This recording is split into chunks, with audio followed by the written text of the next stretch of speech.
as it turns out, it's not been easy, particularly in post-COVID world, to deliver on promises made by two political parties, and I'm speaking particularly in the context of Karnataka and Tamil Nadu in South India. Let's not forget that both Siddaramaiah and Stalin have bitterly criticized Modi's reference to them as Revdis. Let's first look at Karnataka, where amongst other welfare schemes, Annabhagya, which promised 5 kgs of rice to all, has now been rolled out as cash transfers. So instead of rice, starting today, the Siddaramaiah government will transfer rupees 34 per kg of rice, which amounts to 170 rupees per month per person, but in place of rice. So no rice as of now, but they are being given money, that is cash. You know what? Wish we could all eat money instead of grains. Life would be simpler, don't you agree? Now let's turn our attention to Tamil Nadu, a state which has been the pioneer so far as welfare schemes are concerned. The midday meals for school children, free sari and rice and grinder and television sets to families, free gold for weddings of girls in families, and one can go on and on. But then let's do a reality check. It's now been 2 years of Stalin's government, and how many poll promises has the Dravida Munneshra Kazhagam government fulfilled?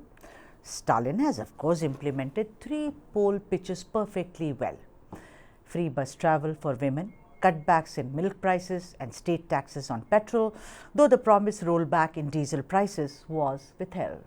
But others, like 1,000 rupees allowance for housewives, was not only delayed, but it is extremely complicated as well. I've been speaking to several women and they say, we do not know the method to this madness.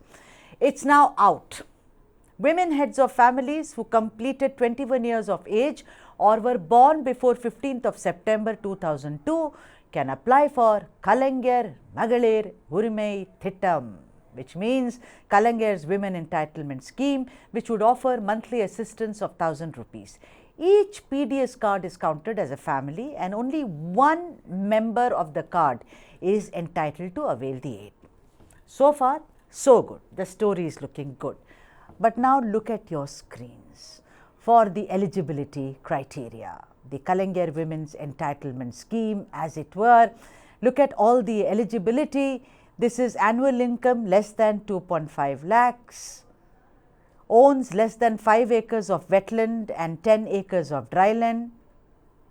Annual domestic power consumption should be less than 3,600 units. Family eligible if member receives disability maintenance allowance. So these are the eligibility of who all can actually avail of this. That is what the thing is. The government has allocated 7,000 crores for the scheme. Now the government anticipates 1.5 crore applicant scheme to roll out on 15th of September. A state level monitoring committee is also in place, led by the Chief Secretary, to be constituted to benefit 1 crore women. But in all this, it's very important to understand the financial health of Tamil Nadu. This is very, very important. The revenue deficit in 23-24 is estimated to be 37,540 crores, which is 1.3% of GSDP. On your screens right now, facts. In 22-23, the state is expected to observe a revenue deficit of 30,476 crores as per the revised estimates, which is lower than the budget estimate. So fiscal deficit in 23-24 is targeted at 3.25% of GSDP, that is rupees 92,075 crores. In 22-23, as per the revised estimates, fiscal deficit is expected to be 3% of GSDP, lower than the budget estimate, which is 3.63% of GSDP. So I have now given you the lay of the land. 1,000 rupees for Magalir, that is women. Fantastic news, but delayed by 2 years. Also, if you look at it, the eligibility criteria, because if you look at neighboring Karnataka, you know the story about Annabhagya, but even the other schemes, which is, Griha Lakshmi scheme, the eligibility criteria, it's all up there. But how do these women wade through, meander through that maze is a question. Kasturi, it's been 2 years, and I'm saying that because if you look at the criteria, if we can have those graphics up, please, on the screen about who's eligible. 2.5 lakhs per annual, Kasturi. Even if if I'm a domestic worker, I could be making more than that. If I do 4 homes per day, if you look at it monthly and then multiplied, it is like delayed inordinately. Would you agree? That is point number 1. And point number 2 is that the eligibility criteria, who is eligible, how do we meander through the maze? Don't you think it's really very complicated? Usually they say justice delayed is justice denied. In this case, I'm going to say injustice delayed is injustice still not denied, because what has happened with this scheme is, on paper, when it was an electoral promise, it looked very attractive.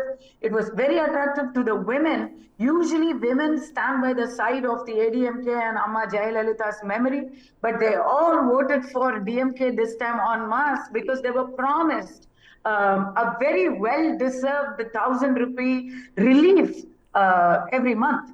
But it has not happened for the last 2 years. And now, when it is actually being rolled out, it is almost as good as being denied anyway.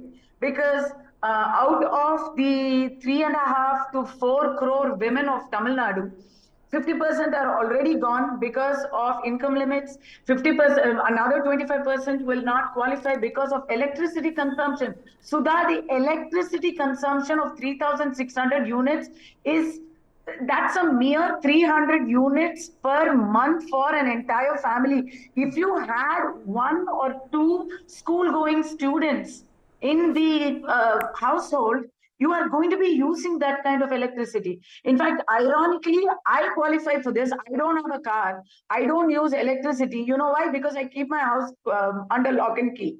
And that under lock and key, a household is calculated as minimum 100 units.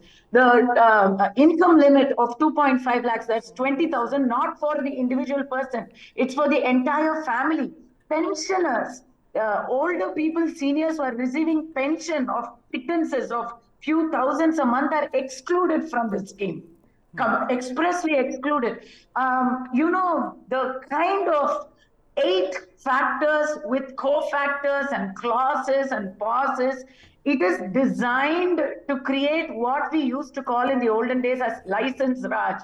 You make it so complicated. You make it, right. You need a certificate for everything. You have to go to somebody to certify your income. You have to go to somebody to certify your family members. You have to certify your current usage. Hundreds of certifications. What happens with that is that you have to pay rishwat. You have to pay everywhere where you go. That is what it's going to end up. So people who can afford to pay to get certified will get the money. Mr. Stalin may as well announce it as, we will pay people with DMK cards instead of saying we will pay people with white ration cards. He may as well openly come out and say it. Kasturi, it is so uncanny when you said, and I have an all-women team working with me, Nancy and Adrika, and they were saying exactly the same thing. They said that, an award which is not given on time is an award which is denied. And you also say it, and, it is so uncanny. So, Kasturi, I'm going to ask you one question.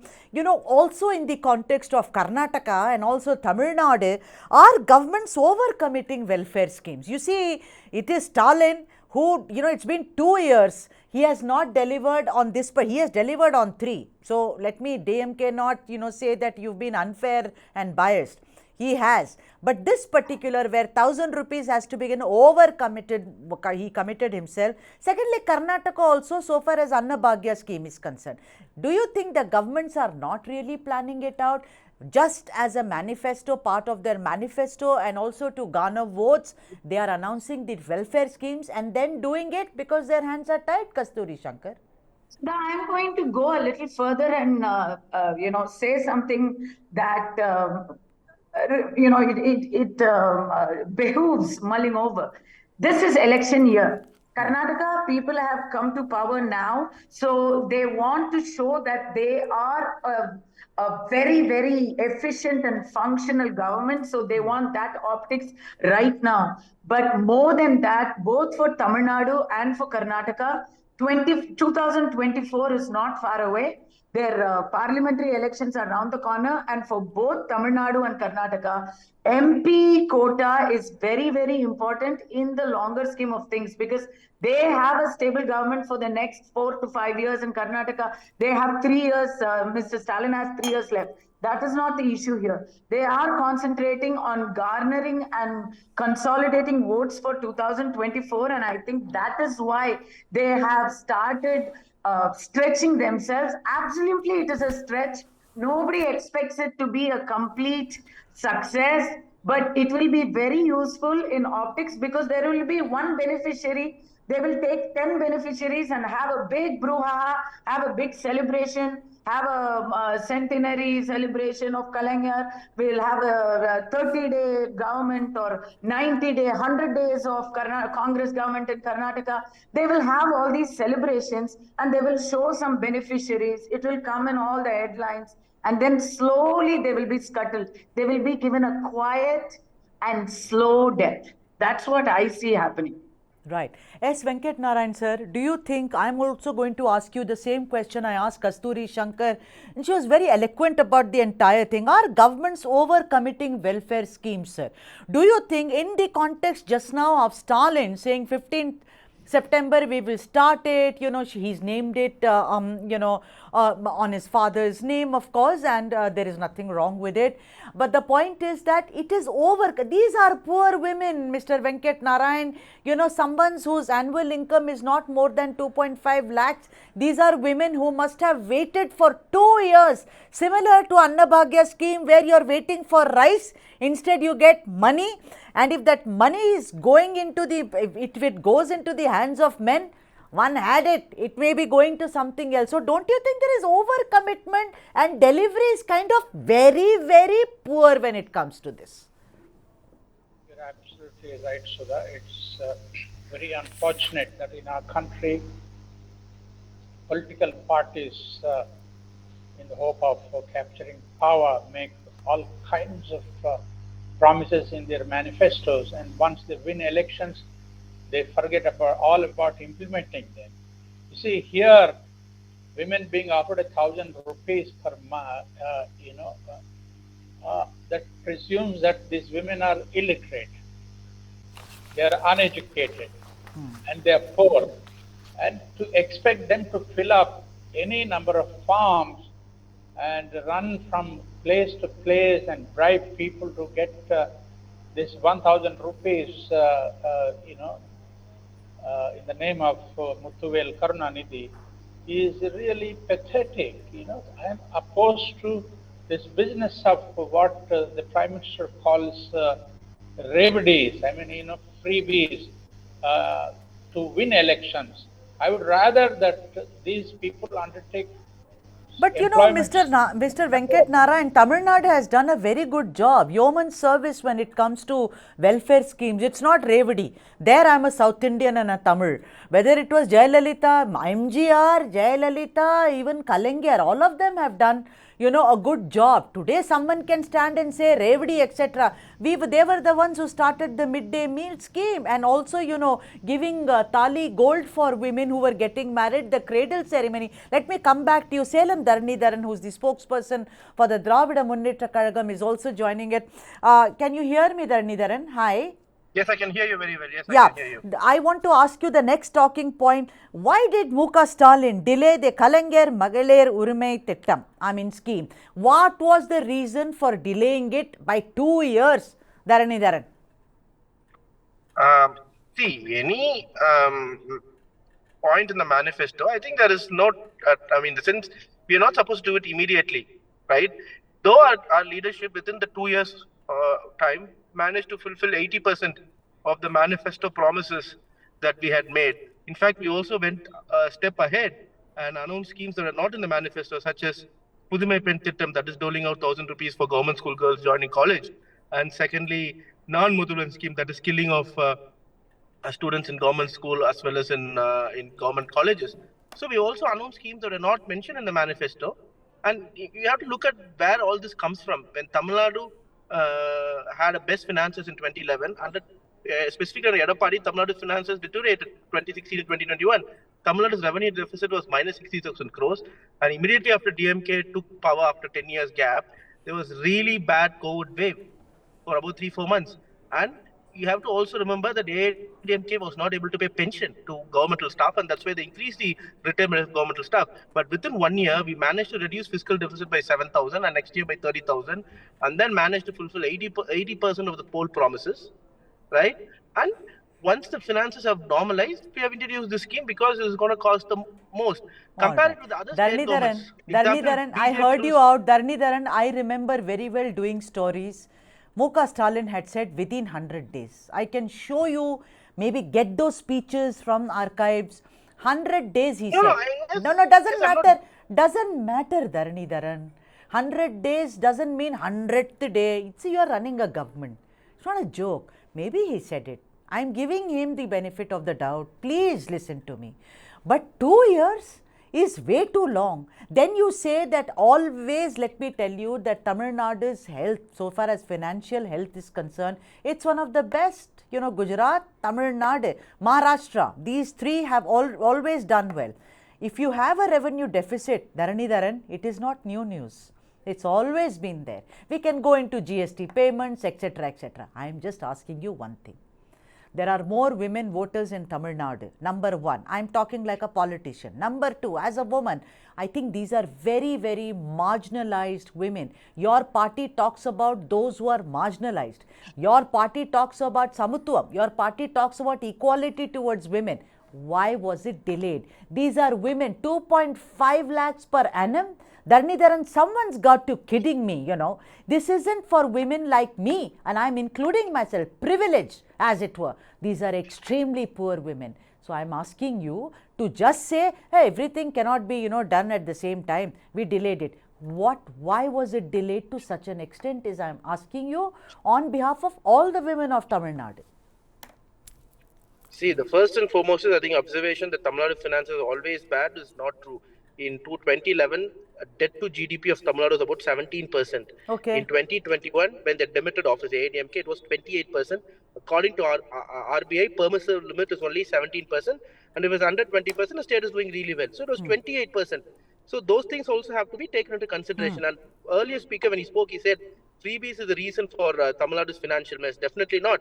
In fact, if you look, Tamil Nadu's per capita GDP was same as that of UP in 1960s. But by 2011, it was 3 times that of UP, the per capita GDP. That is simply because of welfare schemes. And the reason why Tamil Nadu's finances was ruined is not because of welfare schemes, which we call as freebies, but because of leakage. For example, Tamil Nadu's revenue in terms of GDP used to be 11% until 2014, 2015. But after that, I don't know what happened. The revenue reduced by 2%. And 2021, we saw that there were 2.5% loss. So Tamil Nadu GDP is about 20. Right, but Dharanidharan, you still haven't answered. I'm coming there. It's very important. Dharanidharan. For me to get where I'm getting. So 24 lakh crores, 2.5% is about how much? About 70,000 crores. So we were plugging in all the leakages so that we could actually dole out these, because the finances were in a mess. It was not feasible, right? And though the Chief Minister said we never anticipated such a bad COVID wave, and also only after we took charge, we realized that there were more bad debts hidden. So basically, you didn't plan well. That's what I'm asking. No, your intent was very good, like Mr. Siddaramaiah, you know, very good intent. But it's just total mismanagement, no? And this is about the hopes and aspirations of poor people, not people like me. I can go elsewhere and maybe buy rice. But these are, you know, very, very poor people, Dharanidharan. And that's why I'm saying it's almost like denial. No, I will speak. No. Listen, Dharanidharan, I have given the devil its due where it's required. But I'm a journalist first, and I have to see 2 years. I've been speaking to women.